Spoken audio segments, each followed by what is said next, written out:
Welcome back to Les Schwab Tire Center's Outdoor GPS, presented by Fisherman's Marine and Outdoor. Now, it's real time.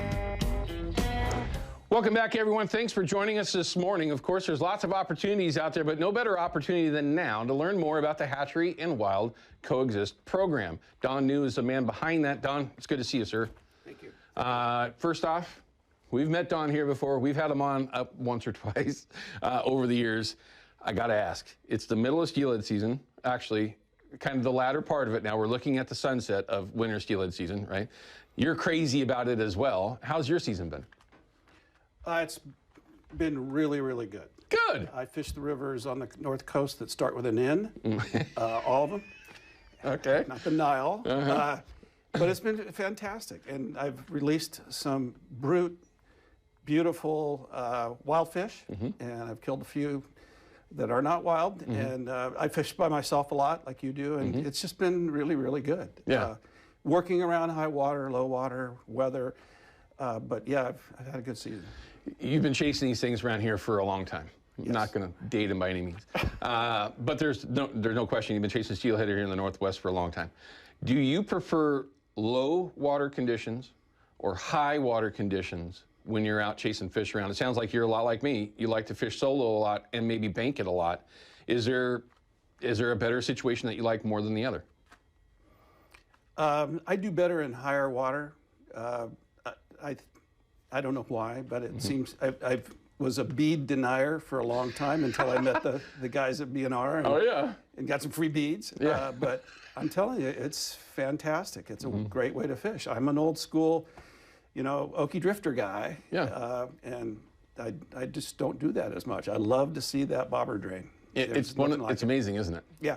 I was talking to my buddy on the river when I wasn't fishing alone one time, or 2 mornings ago, and twice while I was chatting with him, I looked around and the bobber was moving up river toward a little fall, and of course crackered the fish. But no, there's just something exciting seeing that bobber drain. All right, so upper or higher water may be something that you look forward to. I do. Okay. Yeah. I asked you that. High dropping. Oh, of course, on the fall. Yeah. I asked that because I get that question all the time, and I answer very similarly. Although I love them both, if I had to pick, it's going to be a little bit high and off color on the fall. Yeah. That's Can I say one thing? Sure, of course.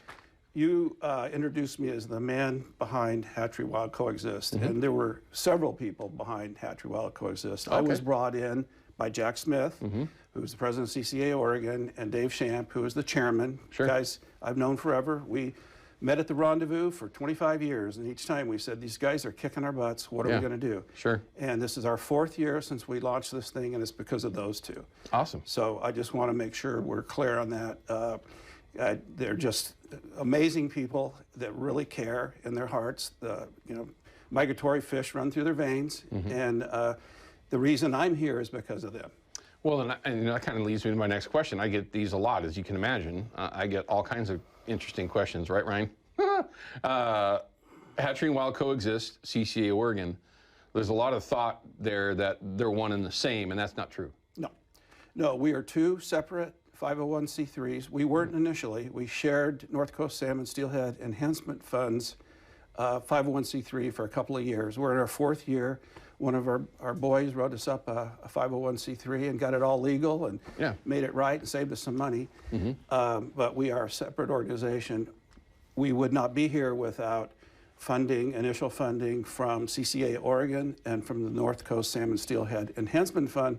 And very few people except in that basin know what that is. But then you say Rendezvous? Right. That's who they are. Right. And those folks have been running that thing since it was turned over to them many years ago. Yeah. And Tina Smith and Shauna Juarez just kill it over there. Right. And they figured out how to make it. Now we just can't get in. Right. Yeah. Which is unfortunate. It is, but you get that many people jammed into a little hall, and then you overtake the rivers and try to keep the balance. It's about right. Yeah. But they make, I think the overhead is 5 to 7%. So last year with some significant donations, they were in the 150,000 range, maybe a little higher, and making money for those 2 days. Yeah. And that goes to some great habitat stuff over in that area. Obviously goes to having better fish, better hatcheries, doing what we can do over there to keep the fishery going. Which is what we need to do, because I mentioned this earlier, it may have just been on our Facebook page, but we are, out of all the years that I've had a chance to be part of the CCA and of course help with Hatchery and Wild getting their information out there, it's never ended. It's literally never ended. When he had mentioned just a few minutes or a couple minutes ago that they were kicking our butts, we need to figure out how to counter that. Hence, Hatchery and Wild becomes an operation, an organization. The question would be, who is it that's kicking our butt? Well, there's a lot of them out there, and they are just as ferocious, as insane, as misinformed, and just full-blown nuts now as they were 15 years ago, 20 years ago, 25 years ago. They are just as bonkers. And you know who you are, because you're watching right now. I met you at the Sportsman Show. Hi. It is a very frustrating and scary situation when you have people that are funded very, very, very, very, very, very well. I say it that way for a reason. I could say it differently. That are nuts, and they just don't care about the steelheads like you and I do.